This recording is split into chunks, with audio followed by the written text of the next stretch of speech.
So, it will be round 2 of Donald Trump in the White House, beginning January 2025.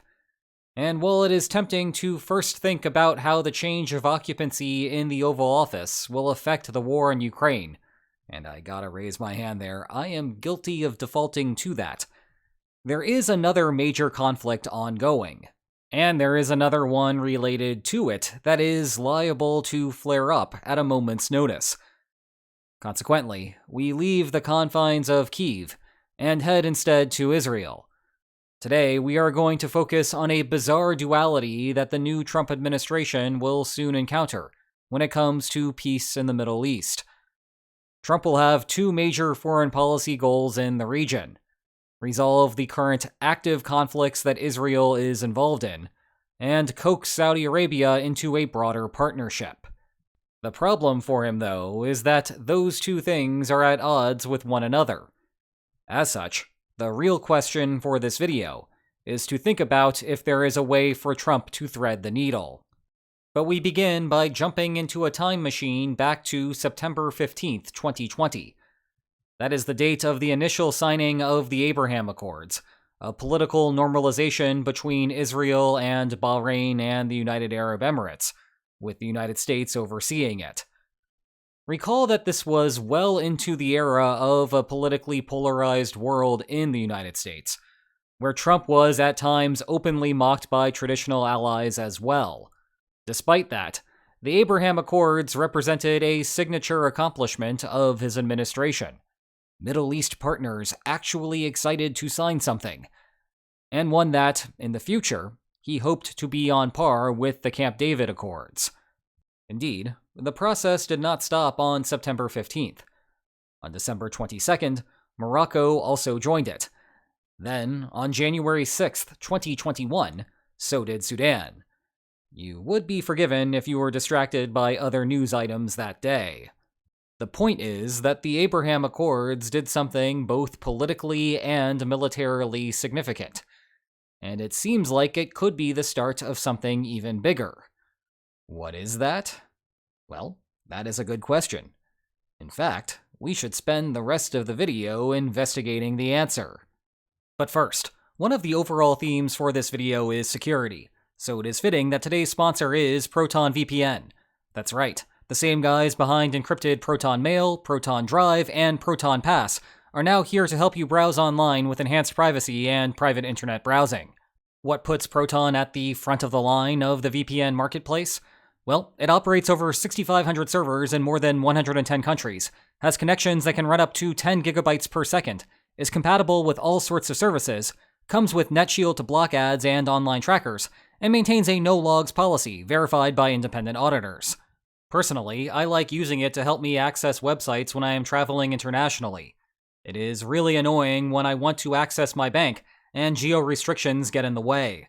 Proton VPN can solve that, and for a limited time, you can get 64% off Proton VPN. Plans start at $3.59 per month with a 30-day money-back guarantee. So if you are ready to be a security pro, head on over to protonvpn.com/WilliamSpaniel today. That aside, we should discuss why exactly those countries were interested in the agreement in the first place. As fun as it may be, they were not having a ceremony for the sake of having a ceremony. Yes, President Trump seemed to enjoy that part of it too, and, more generally, he was happy to go to places that no other president had, in part just because it itself would be historic. But the Abraham Accords actually amounted to something serious. A portion of it was financial considerations. If recognizing Israel also meant increasing trade relations, more money was going to be more money. And it would not hurt to do something that the United States considers a favor, as that could have secondary benefits down the line, whether under President Trump or otherwise. However, the more serious benefit of this was building an anti-Iran coalition. And within the region, Israel is one of the 2 best countries to have on your side. This subtly pleased Trump for another reason. The less the United States underwrites the military security of global partners, the happier he is. And though this was not as big of a deal as trying to entice NATO allies to spend 2% of GDP on their militaries, it was a gain for him nonetheless. Still, it was not as big of a gain as he could get in the region. Going back to the map, there are two major anti-Iran poles, and one of them was not a part of the agreement. In fact, this would be the major foreign policy accomplishment of the Trump administration, if it could happen. Saudi Arabia joins the Abraham Accords. Now, if this sounds familiar, it is because we have discussed it many times in the past. And the upshot for Trump is that Saudi Arabia should have a natural tendency to go in that direction, given the wider web of conflict in the region. Iran dislikes both Israel and Saudi Arabia, and Iran has fought them both to various degrees via proxy battles, with Hamas and Hezbollah against Israel, and the Houthis against Saudi Arabia.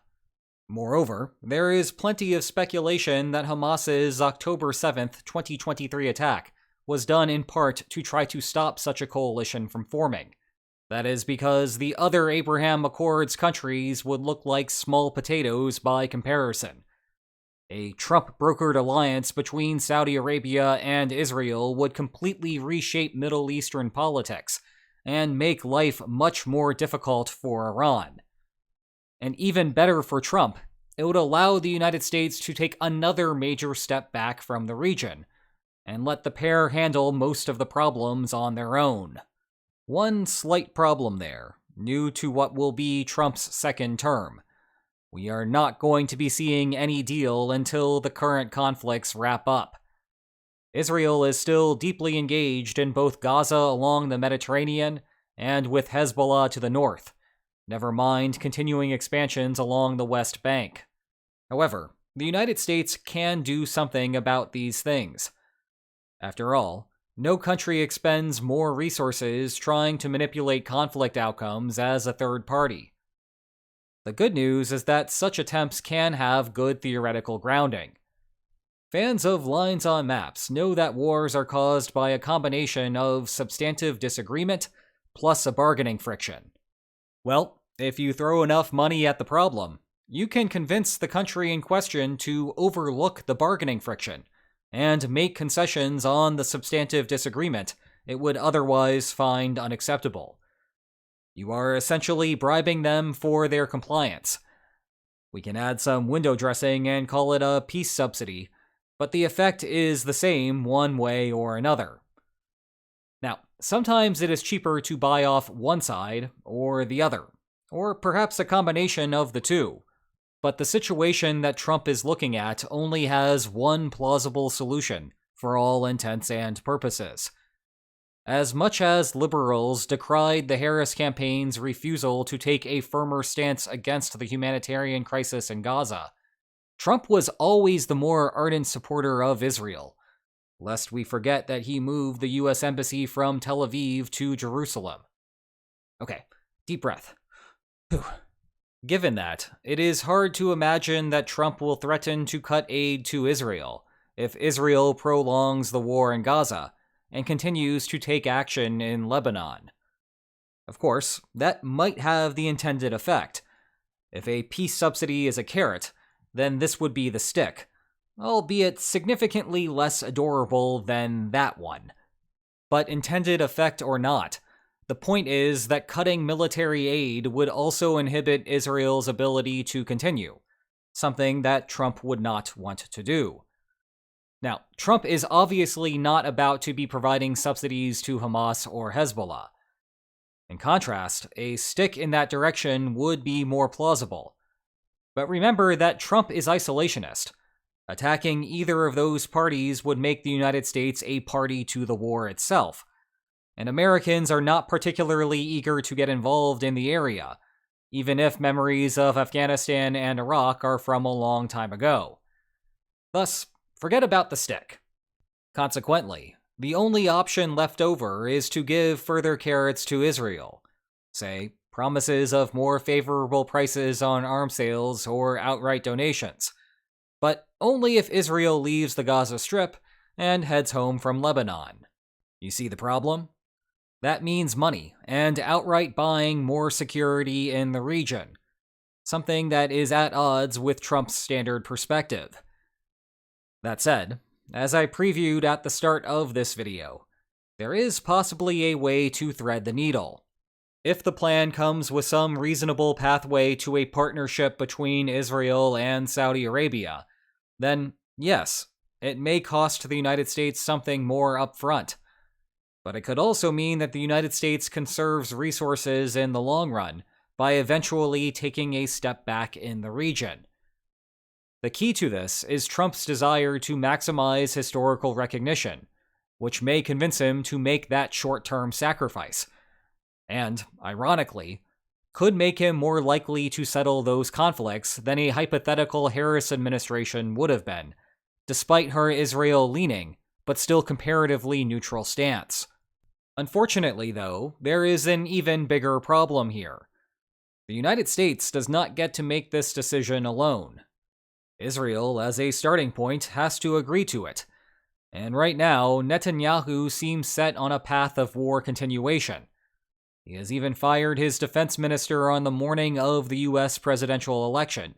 A savvy move if you do not want people in the United States to talk about it.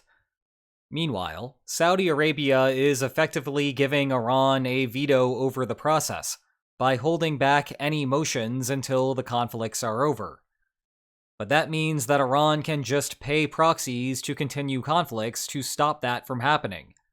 And those proxies may be short on cash and resources, so they are happy to comply.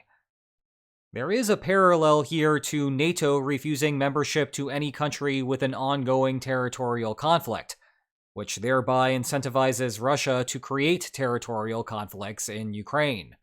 At least with Saudi Arabia, there is a real constraint from the domestic population, rather than an artificial one that the entity itself created. And then there is Iran taking direct action, done in response to Israel's strikes from beforehand.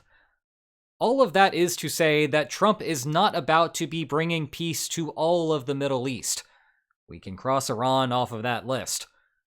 But it is possible that Israel and Saudi Arabia will make inroads, even if the deck is stacked against them. In any case, if you find this sort of thing fascinating, we have a feature-length documentary on the fun that could arise in a large-scale war versus Iran. Check it out if you want to kill an afternoon. And if you enjoyed this video, please like, share, and subscribe, and I will see you next time. Take care.